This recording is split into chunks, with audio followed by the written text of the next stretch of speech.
नमस्कार, मैं बालकृष्ण मुले और आप देखना शुरू कर चुके द प्राइम टॉक का स्पेशल सेगमेंट चर्चित चेहरे के हमारे गेस्ट है भलाई समाज के राष्ट्रीय अध्यक्ष सम्मानित श्री मनोज जी परमार। मनोज जी, आपका स्वागत है द प्राइम टॉक के स्पेशल सेगमेंट चर्चित चेहरे। आपका व्यक्तित्व भी काफ़ी चर्चित देखा जाता है, बहुआयामी व्यक्तित्व के धनी कहा जा सकता है आपको। आप काफ़ी राजनीतिक रूप से भी सक्रिय रहे, आध्यात्मिक रूप से भी सक्रिय रहे, सामाजिक रूप से भी बेहद सक्रिय और कहीं ना कहीं अपने समाज को, अपने दलित वर्ग की बात की जाए या पिछड़ों की बात की जाए, सभी वर्गों की जहाँ जहाँ अन्याय होता है वहाँ मनोज जी परमार स्वयं उपस्थित देखे जाते हैं। आखिर ये जज्बा, ये क्रांतिकारी विचार कब, कैसे, कहाँ से आपके भीतर उद्वेलित हुए, किस तरह आपको बेचैन कर देते हैं? पहली प्रतिक्रिया के रूप में क्या कहना चाहिए? पहली प्रतिक्रिया के रूप में मैं तो यही कहना चाहूँगा जो मैंने बचपन से सीखा है कि हो ही वही जो राम रचि राखा, को करी तरक बढ़ावे साका। ईश्वर ने जो रच रखा है वही होना है। हम सब माध्यम है और माध्यम के रूप में हम यदि कार्य करते हैं, सिर्फ हमको ऐसा महसूस होता है ईश्वर अच्छे कार्य कराता है, नेक कार्य कराता है हमसे। और मैं बड़ा सौभाग्यशाली हूँ कि मुझे दलितों की सेवा करने का अवसर मिला, वंचितों की मदद करने का अवसर मिला और ऐसे लोगों की मदद और उनकी आवाज़ बना जो जन्म से अपने आप को कहीं ना कहीं गुलामी मानसिकता में जीवन यापन करने को मजबूर रहे। जी, बिल्कुल सही कहा आपने। और जिस तरह से जिस पार्टी की विचारधारा का आप सम्मान करते हैं, पंडित दीनदयाल उपाध्याय, जिनका कॉन्सेप्ट था कि अंत्योदय का उद्धार होना चाहिए, उन्हें आगे लाना चाहिए, उनके साथ होने वाले अन्याय अत्याचार बिल्कुल कतई नहीं होना चाहिए। समाज के अंतिम पंक्ति के व्यक्ति को उसके अधिकार और मूलभूत आवश्यकता की ज़रूरत की चीज़ें मिलना चाहिए। आप इसी अभियान में इन दिनों लगे हुए हैं। क्या भारतीय जनता पार्टी की सदस्यता ग्रहण कर चुके हैं? नहीं, मैं भारतीय जनता पार्टी की सदस्यता ग्रहण नहीं की है। हाँ, जरूर मेरी विचारधारा जो है पार्टी से बिलोंग करती है। मैं संघ विचारधारा का हूँ, मैं हिंदुत्व विचारधारा का हूँ। राष्ट्रवाद मेरे लिए प्रथम है, राष्ट्रीय हित मेरे लिए प्रथम है, उसके बाद में समाज हित है। तो मैं निरंतर कोशिश करता हूँ कि हिंदू धर्म का विघटन नहीं हो, हिंदू धर्म मजबूत हो, सशक्त हो। क्योंकि इस धर्म का अगर कोई नाश कर रहा है तो मुझे ऐसा लगता है हमारे समाज का ही एक तबका है जो कहीं ना कहीं अपने अहंकार के वशीभूत होकर हमारे अपने ही लोगों को प्रताड़ित करके धर्म से विलग कर रहा है। ऐसी स्थितियाँ मैंने कई शहरों, कई गाँव में देखी, अंचलों में देखने में आई है और वही लड़ाई हम लड़ते हैं। क्योंकि हम बार बार आरोपी अगर विदेशियों पर लगाते हैं तो मेरा ऐसा मानना है कि हमारा हिंदुस्तान, हमारा देश जो पिछले अतीत अगर हम देखें, हम प्राचीन समय देखें तो 800 साल जो गुलामी मुगलों की रही, शक की रही, ऊन की रही और 200 साल अंग्रेजों की रही, तो वो इसी कारण रही क्योंकि हमारा धर्म, हमारा समाज जातियों में बटा हुआ था। बिल्कुल सही कहा आपने। 6743 जातियों में हिंदू धर्म को बांट दिया गया, जो कि हमारे लिए बड़ा ही दुखद है। जबकि समाज तभी सशक्त हो सकता है जब हम सब एक ही घाट पर पानी पिएंगे, एक कुएं से पानी पिएंगे, एक मंदिर में जाएंगे और एक शमशान में जलेंगे, तभी जाकर हमारा हिंदू धर्म मजबूत होगा, हिंदुत्व मजबूत होगा। ऐसे केवल नारे लगाने से मजबूत नहीं होगा, केवल अखबारों में समरसता लिखी रहती है, कागजों में लिखी रहती है, ये सही बात नहीं है। धरातल पे बहुत कमजोरियां हैं, धरातल पे अस्थिरता है, धरातल पे वास्तविकता, समानता नहीं है, समता नहीं है। समतामूलक समाज की नींव जो बाबा साहब अम्बेडकर के द्वारा रखी गई, उस आवाज़ को, उन विचारों को आगे लाने का मेरा एक छोटा सा प्रयास रहता है।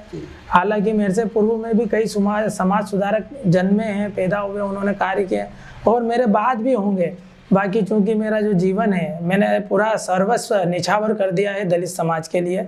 मैं उनके सम्मान, उनके स्वाभिमान की लड़ाई लड़ता हूँ, मैं उनकी आवाज़ बनने की कोशिश करता हूँ और कोशिश करता हूँ कि उन्हें सम्मान मिले। जिस तरह से पंडित जी दीनदयाल उपाध्याय जी की जो एकात्म मानववाद है, उसके तहत हम काम करने का प्रयास करते हैं और कोशिश करते हैं कि हमारा धर्म मजबूत हो, हमारा संगठन मजबूत हो, हमारा समाज मजबूत हो। क्या बात है। वाकई आपसे जब बात हुई और जब मैं आपका इंटरव्यू करने की सोच रहा था तो उस दौरान आपको लेकर मेरे जहन में कुछ अलग विचार हुआ करते थे। लेकिन जिस तरह से आपने पहले और दूसरे प्रश्न के दौरान ही अपना एक सामाजिक चिंतन, यूँ कहें कि एक धरातल का सामाजिक चिंतन, जिस तरह एक समाज के हर युवा को जो अपनी सोच रखना चाहिए, जिस तरह का चिंतन रखना चाहिए, उससे कई गुना अधिक आपका स्वयं का चिंतन देखा। आप अच्छे एक साहित्यिक वक्ता भी कह सकते हैं, आपको कहीं ना कहीं एक सामाजिक वक्ता के रूप में पेशाना जाता है। जिस तरह से आपने अपनी बात और अपना यहाँ इंटरव्यू के दौरान जो अपना पक्ष रखा है, अपनी बात कही है, कहीं ना कहीं मुझे स्वयं को काफ़ी रोमांचित कर रही है। ऐसी बहुत सारी बातें हैं जो आपको इस मीडिया के माध्यम से, इस इंटरव्यू के माध्यम से मैं बताना चाहता हूँ। जी, वास्तविकता जैसे मैंने आपको बताया है कि सम्मान, स्वाभिमान और समता, ये स्थितियां जैसे आज महानगर शहर बसे हैं, इनमें कहीं ना कहीं हम समरसता में जीवन जी रहे हैं, इसलिए यहाँ पर बराबर सभी को बराबरी का हक है। किंतु अंचलों में आप देखेंगे कि हमारे दलित समाज के व्यक्ति को घोड़ी नहीं चढ़ने देते, हमारे दलित समाज के व्यक्ति को बारात नहीं निकालने देते, हमारे दलित समाज के व्यक्ति को शमशान में नहीं जलने देते, हमारे दलित समाज के व्यक्ति को मंदिर में प्रवेश नहीं करने देते, केवल इसलिए क्योंकि वो छोटी जाति के हैं। हमारे दलित समाज के व्यक्ति को यहाँ तक कि दाढ़ी कटिंग तक नहीं बनाते हैं। ऐसे कई ग्रामीण अंचल है जहाँ पर दाढ़ी कटिंग तक नहीं बनाने दी जाती है। और यदि इन अव्यवस्थाओं के खिलाफ, इन कुरीति और कुप्रथा के खिलाफ यदि कोई आवाज उठाता है, पुलिस कानून की मदद लेने की कोशिश करता है, तो ग्रामीण जन, जो ऊंची जाति के लोग होते हैं, सभी जातियां अच्छी होती है, एक बात मैं कहना चाहूंगा, जातियों में रहने वाले लोग अच्छे और बुरे होते हैं, बिल्कुल जातियां कोई भी खराब नहीं होती। बाकी हाँ, एक अहंकार के साथ जो जन्मा हुआ व्यक्ति है, जिसको हम दबंग कहते हैं, इसको ऐसा लगता है कि इनने जो है हमारी जो इतने सालों की परंपरा आ रही है, चली आ रही है, उसकी खिलाफत की है, तो वो उसका हुक्का पानी बंद कर देते। कई जगह आपके द्वारा लगातार संवैधानिक अधिकारों को लेकर आवाज बुलंद की जाती है। लगातार आपको देखा जाता है कि जब भी कहीं अत्याचार की बात आती है, दलित अत्याचार की बात आती है, तो मनोज परमार वहाँ चले जाते हैं, वाकई बातचीत करते हैं और कहने की कोशिश करते हैं कि समाज के हमारे वर्ग को, दलित भाइयों को पूरा न्याय मिल सके। किस तरह के अभियान आपके द्वारा चलाए गए, किन किन स्थानों पर अभी तक आप पूछे, राष्ट्रव्यापी दौरे होते हैं आपके, किस तरह पूरे देश भर में कितना घूम पाए? मैंने पूरे देश भर में, जैसे छत्तीसगढ़ भी मेरा दौरा रहा, उत्तर प्रदेश भी रहा, महाराष्ट्र भी रहा, और ख़ास तौर से राजस्थान में तो इतनी अव्यवस्था है कि आदरणीय, मैंने ये देखा है कि वीडियो जारी होते हैं, जूते में पानी पिलाते हुए हमारे दलितों ने अगर खेती नहीं करने जाए, नौकरी नहीं करने जाए, तो उनको जूते में पानी पिला देते हैं, पेशाब पिला देते हैं, उनको पेड़ से बांध के जानवरों की तरह पीटते हैं। तो ऐसे दर्दनाक हादसे जो है मुझे मेरी उद्वेलित करते हैं, दुखी भी करते हैं और आक्रोशित भी करते हैं। ऐसे दुखद, यहाँ तक कि अभी पिछले महीने एक ऐसा हादसा जो आपके मीडिया में, हमारे दैनिक भास्कर में भी छपा था, बड़े बड़े अखबारों ने उसे लिखा था, जिसमें हमारे दलित भाई के जो गुप्तांग में जो मल द्वार पे पेचकस डाल दिया गया, पेचकस के साथ पेट्रोल डाल दिया गया। ऐसी गंदी स्थितियां गाँव में नग्न करके घुमा देना, बहिष्कार करना, सामाजिक रूप से बहिष्कार कर देते हैं। यहाँ तक कि उनको एक माचिस लेने के लिए भी जो है 10 किलोमीटर दूर जाना पड़ता है। कितनी बुरी बात है। कहीं ना कहीं सामाजिक रूप से जिस तरह ये विपरीत परिस्थितियां बन रही, इसका चिंतन करने की बहुत आवश्यकता है, क्योंकि आप बता रहे हैं लेकिन मैं तो सुन भी नहीं पा रहा हूँ कि इतना ज़्यादा भारत भूमि में, जिसे सनातन भूमि कहा जाता है, और आप जैसे आचार्य जो कि धर्म को मानने वाले, सनातन धर्म की पूजा करने वाले, वो लोग जन जागृति कर रहे हैं। किस तरह का अभियान आपके द्वारा चला जा रहा है संवैधानिक अधिकारों के प्रति, क्योंकि बाबा साहब अम्बेडकर जी ने तो कितना बड़े अधिकार दिए, साथ ही ये कहा कि शिक्षा ही दलित समाज को आगे बढ़ा सकती है। आपके द्वारा भी इस तरह से जन जागरण, बिल्कुल, जन जागरण अभियान जो बाबा साहब ने कहा, शिक्षित बनो, संगठित रहो और संघर्ष करो, हम उन विचारों को आगे बढ़ाते हुए हम लगातार संघर्ष कर रहे हैं। आज़ादी के 73 साल बाद भी हमारे समाज को जो सम्मान मिलना चाहिए था वह नहीं मिल पाया।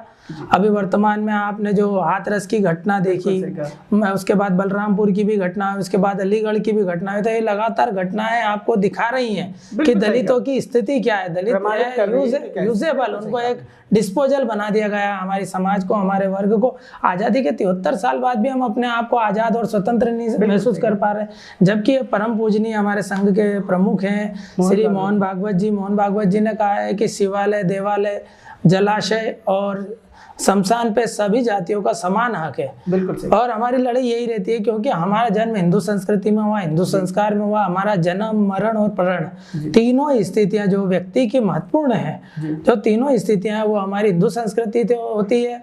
और आप भी हमको हिंदू मानते हो। बाकी मैंने ये कई जगहों पर देखा कि जहाँ पर मुस्लिम संप्रदाय के लोग रहते हैं वहाँ पर हमारा वर्ग हिंदू कहलाता है, और जहाँ पर मुस्लिम नहीं रहते हैं वहाँ पर हमारा वर्ग अछूत और दलित हो जाता है। तो ये वैमनस्यता और ये विचारधारा को समाप्त करने की जरूरत है। ये केवल मैं अकेला नहीं कर सकता, मैं अपने लोगों को जागृत कर रहा हूँ शिक्षा के लिए, संगठित के लिए और संघर्ष के लिए। किंतु वे लोग जिनके मन में कुंठा भरी हुई है, जिनके मन में एक अहंकार है, उस अहंकार को खत्म करने के लिए बहुत सारे ऐसे अपर कास्ट के समाज जनों को मेरे साथ आगे आना पड़ेगा जो वंचित तबके को हमारी बराबरी में बिठा सके, अपने साथ खड़ा कर सके, तभी जाके जो है देश की उन्नति और उत्थान हो सकता है। अन्यथा देश की उन्नति में सबसे बड़ी बाधा अतीत में भी रही, वर्तमान में भी रहेगी, तो केवल जातियां ही रहेगी, और भविष्य में भी अगर हमारी अउन्नति हुई तो उसका कारण भी जाति प्रथा भेदभाव ही रहेगा। बिल्कुल, लेकिन जिस तरह से आगे आने का मौका भी मिल रहा है, आरक्षण की बात होती है तो दलित समाज के लोग आगे आते हैं, शिक्षा भी अच्छी खासी लोग ले रहे हैं, पहले की तुलना में बेहतर स्थिति। हालांकि ये बात सही है कि कहीं ना कहीं स्वर्ण वर्ग जो है लगातार जिस तरह से खबरें आ रही भारत पूरे देश भर से अलग अलग हिस्सों से, उससे स्पष्ट होता है कि कहीं ना कहीं आज भी अन्याय लगातार हो रहा है। अब चूँकि आपके पास और एक जिम्मेदारी है, कहीं ना कहीं अपने तय देखा जाए, आप चूँकि एक पार्टी की विचारधारा, भारतीय जनता पार्टी की विचारधारा को मानते हैं और कहीं ना कहीं सावेर उपचुनाव में भी अपनी महती भूमिका निभा रहे हैं इन दिनों, जिस तरह से वह मेहनत कर रहे हैं, किस तरह का रिस्पॉन्स है आप?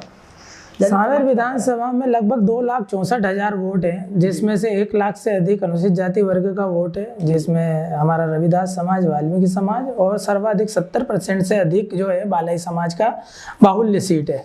वैसे तो प्रदेश की ऐसी सभी विधानसभाओं में थोड़ा थोड़ा बाहुल्य हमारा है, 20 से 25,000, 27,000 ऐसा है, किंतु वर्तमान में जो उपचुनाव है उसमें महती भूमिका हमारे समाज की है, बलई समाज की है, रविदास समाज की, वाल्मीकि समाज की है।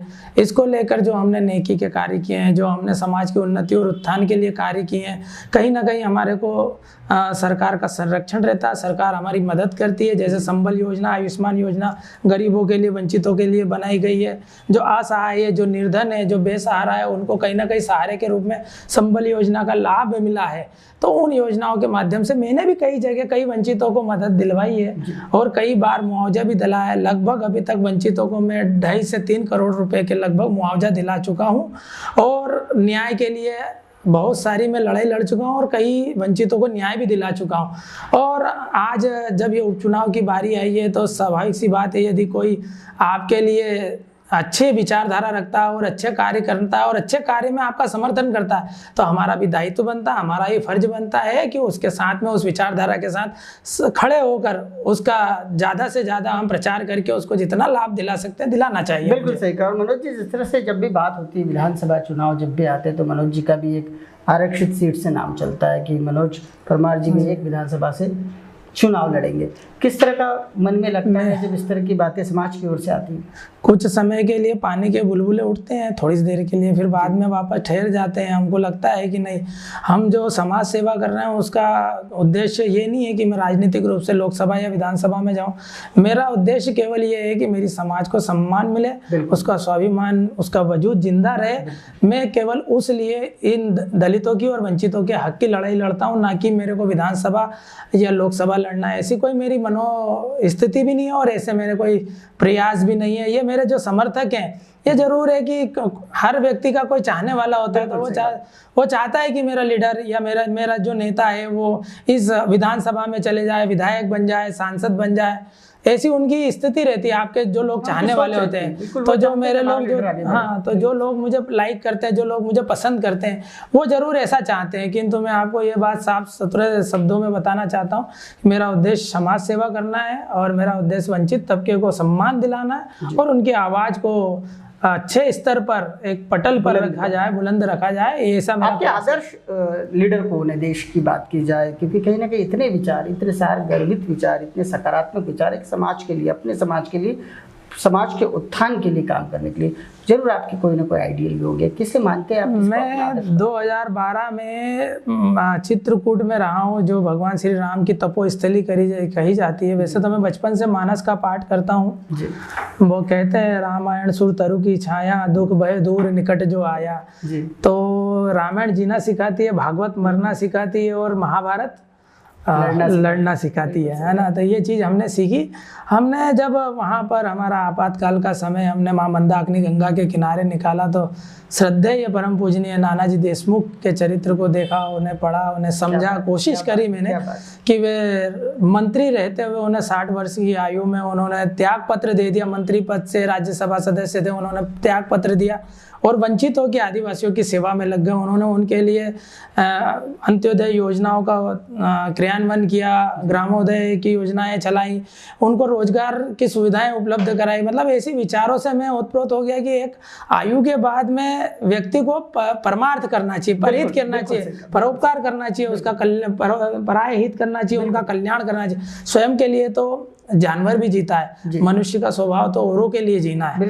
क्योंकि परमपिता परमेश्वर ने 84 लाख योनियों के बाद एक सर्वोत्तम योनि आपको मनुष्य की योनि दिया है। तो मनुष्य की योनि जो है और उसका जीवन जो है सार्थक तभी है जब आपके कारण लोगों का भला हो। बिल्कुल सही। सर्वे भवन्तु सुखिनः विचार आ रहे हैं सामने, समय की मर्यादा के चलते मैं आपको थोड़ा थोड़ा रोकने की कोशिश करता हूँ। जिस तरह के आपके सार्थक विचार सामने आ रहे, जिस तरह आपके आइडियल नानाजी देशमुख, आपने एक ही नाम में मुझे लगता है कि आपके खुद के जीवन का भी पूरा सचित्रण कर दिया है कि आप किस दिशा में आगे जाना चाहते हैं। क्योंकि व्यक्ति जिस भी शख्सियत को अपना आदर्श मानता है कहीं ना कहीं उसके पद चिन्हों पर आगे बढ़ता है। और आपका भविष्य वाकई मुझे बहुत स्वर्णिम लग रहा है, क्योंकि आइडियल आपके नानाजी देशमुख है। इसलिए आपके बाल्यकाल की बात करेंगे, माता पिता क्या किया करते हैं, क्या किया करते थे, आपका एजुकेशन प्रारंभिक दौर का कैसा हुआ, आपका बचपन कैसा? मेरी माता जी, हमारे घर के पास में भगवान भूतेश्वर महादेव का मंदिर है और उनके पास वहीं पर मंदिर के पास में दाल मिल है, वहाँ पर गेहूँ और दाल बीनने जाती थी। मेरे पिताजी मजदूर रहे हैं और होप टेक्सटाइल्स मिल में जो है मजदूरी करते थे। और बड़ा अत्यंत गरीब परिवार में मेरा जन्म हुआ है। और मैंने जो सांध्य दैनिक, अग्निबाण और प्रभात किरण हाँकर था मैं, और ये अखबारों को बांट के मैंने स्कूल की फीस जुटाई है, मेरे ट्यूशन की फीस जुटाई है। तब सुबह के अखबार दैनिक भास्कर और नई दुनिया होते थे, तो सुबह में दैनिक भास्कर और नई दुनिया बांटता था और शाम को प्रभात किरण और अग्निबाण बांटता था साइकिल से। अतीत के पन्ने खंगाले जाए तो ये बात भी पता चलती है कि यदि कोई अखबार बांटता है तो वो व्यक्ति बहुत आगे जाता है, क्योंकि सुबह की शुरुआत बहुत सुबह हो जाती है अखबार बांटने वालों की। और यही कहीं ना कहीं छोटे छोटे काम जो व्यक्ति करता है, तो छोटे छोटे काम करने वाला जो व्यक्ति का व्यक्तित्व होता है वही एक दिन बड़ा काम करता है। और आज भी आपके पास जो दायित्व है, राष्ट्रीय स्तर का दायित्व है, देवैल्या की नगरी के आप सपूत है, आपकी सोच बेहद सकारात्मक है। कॉलेज की परीक्षा की बात करेंगे या कॉलेज लाइफ की बात करेंगे तो किस तरह आपका कॉलेज लाइफ? कॉलेज तक तो मैं जा नहीं पाया, मतलब 12वीं पास तो मैंने जरूर की, किंतु कॉलेज में केवल कुश्ती लड़ने के लिए जाता था मैं। और मेरे को कुश्ती लड़ने का बड़ा शौक था, क्योंकि चूंकि हम बेरोजगार थे तो 1000-1500 रुपये मिल जाते थे कुश्ती लड़ने से, तो हम कॉलेज की कुश्ती लड़ा करते थे। तो मैंने प्रथम बार महेश्वरी कॉलेज से ट्राई करा, दूसरी बार क्रिश्चियन कॉलेज से भी ट्राई करा, तीसरी बार हमने जो इंदौर महाविद्यालय है वहाँ से भी ट्राई किया। हालांकि मैं सफल कुश्ती में नहीं हुआ, हाँ मैं जरूर जूडो खेलने में जरूर सफल हुआ हूँ और मैंने उसमें कांस्य पदक भी पाया है और कई बार मैंने स्टेट गेम खेले हैं। बहुत बढ़िया। और चूँकि सामाजिक उतार चढ़ाव बहुत रहे मेरे जीवन में, ऐसे उतार चढ़ाव रहे हैं कि कोई आम आदमी तो थक के हार जाता। और लेकिन महाराज जी, जो भी सार्वजनिक जीवन में रहता है और जो कहीं ना कहीं ऐसे लोगों के लिए हमेशा पीछे अपने आप को खड़ा पाता है जिनके साथ अन्याय हो रहा है, तो उन लोगों का जीवन तो हमेशा कटीले तारों से भरा ही होता है, संघर्ष का ही होता है, चुनौतीपूर्ण ही होता है। सामान्य जीवन उन लोगों का होता है जो अपने आप को घरों तक सिमट के रखते हैं, पर्दों तक सहेज के रखते हैं। जब आप जैसे ऊर्जावान व्यक्तित्व समाज के लिए लड़ते हैं तो उनके जीवन में कहीं ना कहीं रुकावटें तो आती है, कहीं ना कहीं ऐसी डगर भी आती है जहाँ पर कहीं ना कहीं बहुत सारे नुकीले पत्थर भी होते हैं। और शायद आपके जीवन में भी ऐसे नुकीले पत्थर आपको चुभे, लेकिन उन पत्थरों ने, उन चुनौतियों ने आज आपको एक सकारात्मक व्यक्तित्व का धनी मनुष्य परमार बना दिया है। कहीं कहीं आपका नाम जो है देवैल्या की नगरी के साथ साथ मध्य प्रदेश के साथ साथ पूरे देश भर में पूरे सम्मान के साथ लिया जाता है। बात की जाए आपके गोल की, या आपके साथ जो युवाओं की टीम है, आपके जो समाज के दलित वर्ग के, पिछड़े वर्ग के लाखों लाख लोग जुड़े हुए हैं, कहीं ना कहीं होता है कि कई बार व्यक्ति शक्ति प्रदर्शन के माध्यम से अपना वजूद तो दिखाता है, लेकिन कई बार ऐसा भी होता है कि आपके विचारों से भी लोग प्रभावित होते हैं और वो आप तक पहुंच भी नहीं पाते। शायद इस बात का एहसास आपको कई बार, किस तरह का गोल है, किस तरह आगे बढ़ना है? क्योंकि आप भले ही समाज तो छोड़िए, इसके जो अनुवांशिक संगठन जितने इन सबके समाजों के युवाओं के आप एक आइडियल बनते जा रहे हैं, कैसा लगता है सुनकर? नहीं, मेरे कर्मों को यदि युवा पसंद करते हैं तो ये मेरे लिए सौभाग्य की बात है और उनको मुझे दिशा निर्देशन देना, उनको प्रेरणा देना और उनको सही मार्गदर्शन देना, ये मेरा कर्तव्य बनता है, मेरा फर्ज बनता है। और मैं जो काम करता हूँ वो सार्वजनिक रूप से करता हूँ। हालांकि कांटों भरा रास्ता है, कांटों से भरा हुआ ताज है, ठीक है। बाकी हमारा जन्म संघर्ष के लिए हुआ है, ऐसा मुझे लगता है, क्योंकि मैंने ऐसा देखा है और ऐसा मैंने महसूस भी किया है कि भगवान श्री राम यदि वनवास नहीं जाते या उनके जीवन में केकई नहीं होते, बिल्कुल सही कहा, उनके जीवन में यदि केकई और मंथरा नहीं होते तो राम राजकुमार राम होते, ना कि श्री राम होते। क्या बात कर रहे हैं। तो खूब आपका आध्यात्मिक चिंतन गजब का है। आप एक आचार्य मनोज के नाम से भी काफ़ी प्रख्यात और विख्यात सुविख्यात हो चुके हैं। कैसा लगता है, एक तरफ आपको अलग विधा से पहचाना जाता है, समाज आपको एक आइडियल रखता है, आप आध्यात्मिक रूप से इतने संत प्रवृत्ति के बन चुके हैं, आपने अपना एक नया चरित्र सब पूरे समाज के सामने रख दिया। बाकी आत्मचिंतन करते तो सुकून मिलता है, खूब सुकून मिलता है, क्योंकि करत करत अभ्यास ते जड़ मत हो सुजान और आवत जावत रस्सी से सिल पर पड़त निशान। व्यक्ति को ऐसा कभी भी नहीं सोचना चाहिए कि यह कार्य मैं नहीं कर सकता। ऐसा कई बार महसूस होता था। बाकी हमारे गुरु ने हमारे को जो शिक्षा दीक्षा दी, उससे हमारे को जो प्रेरणा मिली, उसी माध्यम से आज हम इस मंच तक आ पाए और इस मंच से लोगों को, युवाओं को हम जो है मार्गदर्शन भी प्रदान कर रहे हैं और वृद्धों की सेवा कर रहे हैं, वंचितों की सेवा कर रहे हैं। ऐसा कहीं ना कहीं हमें लगता है। और मेरा ये छोटा सा प्रयास है, मैं तो बहुत छोटा सा अदना सा कार्य करता हूँ मैं दलित समाज का, और सोचता हूँ कि सेवा करूँ, क्योंकि सेवक का जो मान है वो उस मान की कोई बड़ाई नहीं हो सकती है। क्योंकि हम देखेंगे कि भगवान हनुमान जी महाराज ने सेवा का धर्म ही निभाया है। बिल्कुल सही कहा। कभी भी अपने आप को ईश्वर के समतुल्य नहीं समझा। ईश्वर ने जरूर उनको अपने समतुल्य बनाया, मगर हनुमान जी ने अपने आप को सेवक ही बोला है, राम सेवक बोला, राम भक्ति बोला है। तो इसलिए सेवा का धर्म सबसे बड़ा धर्म होता है। वो सेवा का धर्म ही करना चाहिए व्यक्ति को अपने जीवन काल में।